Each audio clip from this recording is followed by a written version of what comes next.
Assalamualaikum warahmatullahi wabarakatuh. Perkenalkan, nama saya Miftahur Rohmah. NRP saya 221322605. Prodi D3 Rekam Medis semester 2. Di sini saya akan mempresentasikan tugas anatomi fisiologi sistem pencernaan.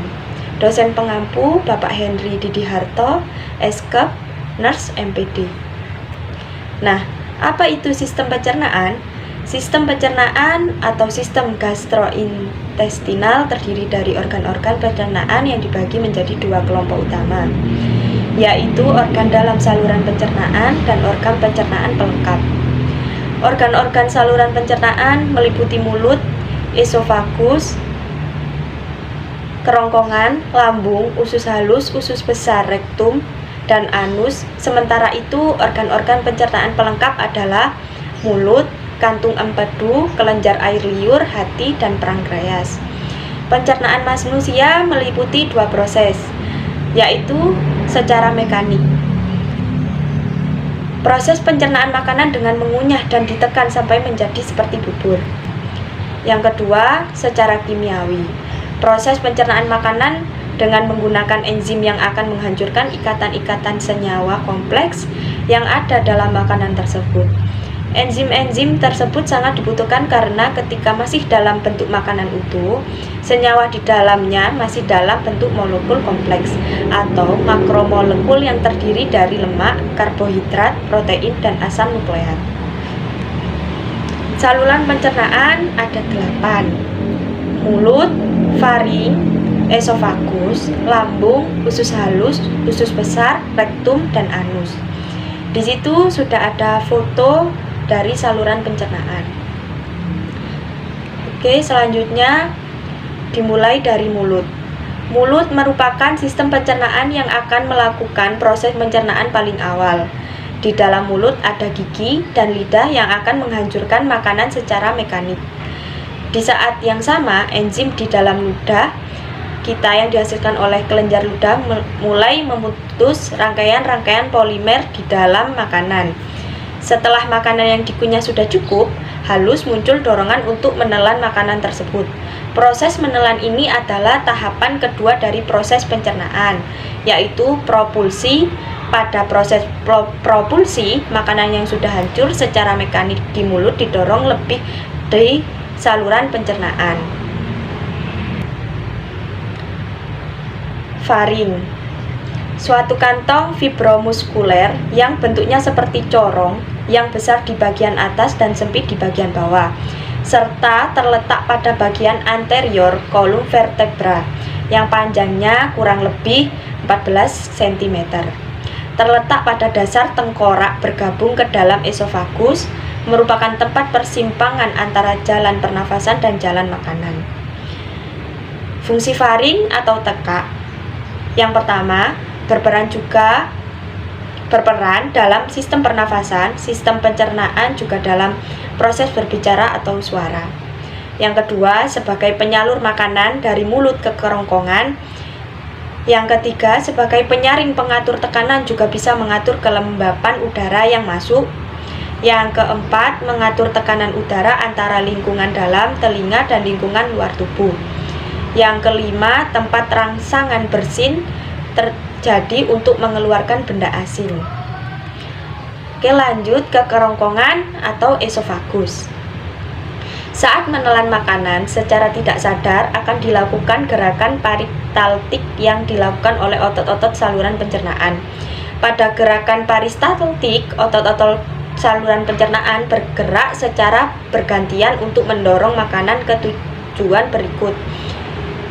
Di saluran pencernaan, pada gerakan peristaltik, otot-otot saluran pencernaan bergerak secara bergantian untuk mendorong makanan ke tujuan berikutnya di saluran pencernaan. Di situ ada gambar esofagus atau kerongkongan. Selanjutnya, lambung atau ventriculus. Makanan yang sudah cukup hancur oleh proses pencernaan akan berubah menjadi semacam bubur yang disebut kim atau chim dan menuju lambung. Makanan akan dicerna secara kimiawi jadi bentuk yang lebih sederhana. Tapi ternyata di lambung itu juga terjadi pencernaan secara mekanik. Dinding-dinding lambung tersebut dari struktur yang mirip dengan bagian saluran pencernaan lainnya, ditambah dengan beberapa modifikasi yang hanya ditemukan di lambung. Dinding-dinding lambung terdiri dari 4 lapisan utama, yaitu lapisan mukosa, submukosa, mucularis externa, dan serosa. Nah, di lambung lapisan mucularis itu lebih tebal. Itu sudah ada contoh gambar lambung. Oke, next selanjutnya usus halus. Usus halus atau juga bisa disebut usus kecil adalah bagian dari saluran pencernaan yang terletak di antara lambung dan usus besar. Usus halus merupakan tempat sebagian besar proses pencernaan dan penyerapan nutrisi makanan terjadi. Usus halus memiliki panjang sekitar 6 meter dan diameter 2,5 cm. Usus halus terdiri atas A. Usus 12 jari atau disebut duodenum, melakukan proses pencernaan secara kimiawi. Yang B. Usus kosong atau disebut jejunum, usus tempat sebagian besar penyerapan zat-zat makanan yang terjadi. Yang C. Usus absorpsi atau ileum, usus tempat terjadinya penyerapan zat-zat khusus seperti vitamin. Di usus masih terjadi proses pencernaan lanjutnya, baik secara mekanik lewat gerakan peristaltis maupun kimiawi dan enzim-enzim yang ada di dalamnya. Itu sudah ada contoh usus halus. Oke, selanjutnya kita beralih ke usus besar atau kolon. Di usus besar terjadi penyerapan air dan pembusukan sisa makanan. Usus besar sendiri terdiri dari 3 bagian utama, yaitu kolon, rektum, dan anus. Ukuran jauh lebih pendek dibandingkan dengan usus halus, yaitu sekitar 1,5 meter, tapi diameternya 2 kali lebih besar. Fungsi utama dari usus besar adalah penyerapan sisa air yang ada di feses dan penyimpanan feses tersebut sampai dia siap untuk keluar dari tubuh kita. Di usus besar, pencernaan bukan dilakukan oleh enzim-enzim, tapi dilakukan oleh bakteri-bakteri yang hidup di dalam usus besar. Oke, lanjut rektum. Rektum adalah bagian dari usus besar yang terhubung dengan kolon sigmoid. Bagian ini berguna untuk menerima dan menyimpan limbah dari kolon. Penyimpanan akan berlangsung sembari menunggu sinyal untuk mengeluarkan limbah tersebut melalui anus. Proses pengeluaran terjadi ketika otak menerima rangsangan sehingga menghasilkan sinyal untuk mengeluarkan limbah termasuk gas atau tinta. Itu sudah ada contoh rektum. Oke, kita lanjut selanjutnya. Anus.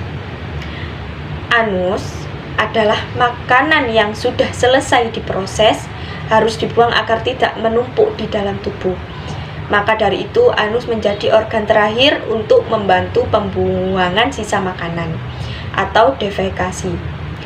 Pencernaan ini terjadi di saluran pencernaan kita yang terdiri dari mulut, esofagus, lambung, usus halus, usus besar, dan anus. Sudah ada contoh gambar di sini anus. Oke, cukup sampai di sini presentasi dari saya tentang sistem pencernaan dari mulut sampai anus. Kurang lebihnya saya mohon maaf apabila ada salah kata. Assalamualaikum warahmatullahi wabarakatuh.